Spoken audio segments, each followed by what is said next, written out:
So, good morning everyone. Day 3 of demolition. So, ayan na. Ando na sila ngayon sa... Tinatanggal na din nila.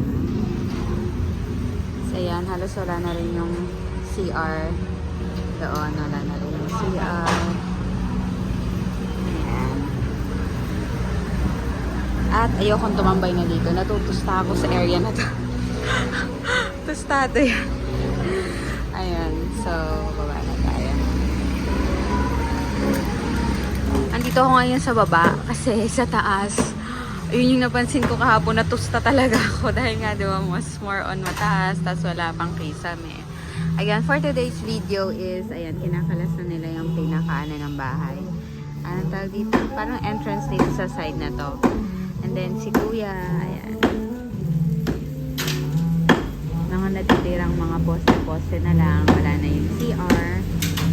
Tapos ayan, saglit na lang siguro yan sa kanila. Ito. Ayan, ayan siya ngayon. For day 3 po ngayon, August 3, 2024. Day 3. Ayan.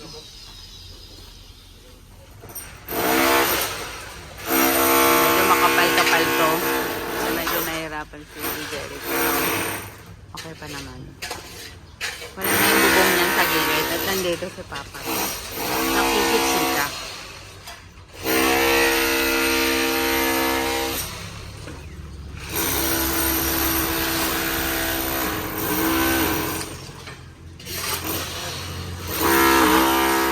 Super maanlabo.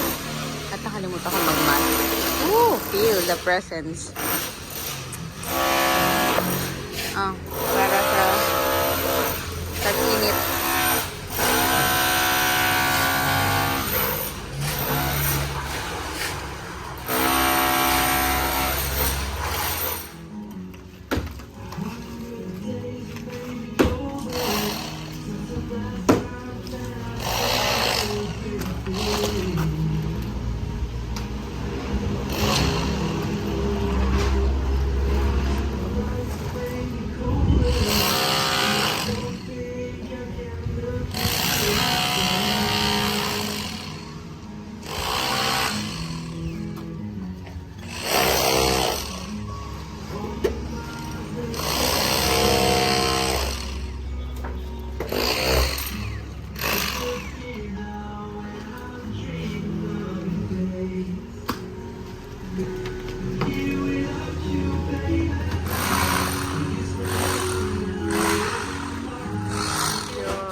Wala na yung parang roof dito sa may door. Ayan, yung pinagpakasan nitong pa-triangle. Wala na rin yan. Tapos, ayan. Iba't ibang kulay. Tapos ito, kababagsak lang nito. Ayan. Tapos, dito tayo. Nagalas ito. Yeah. Ayan.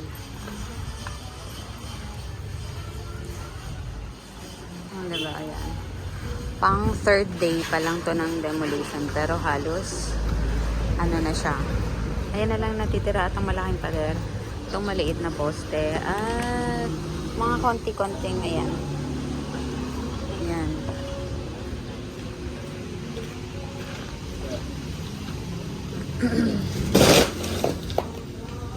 Perfect. Ayan, na ano na nila yung itong area na yan. Tapos, ito, konti na lang yung pader na yan. Day 3 of the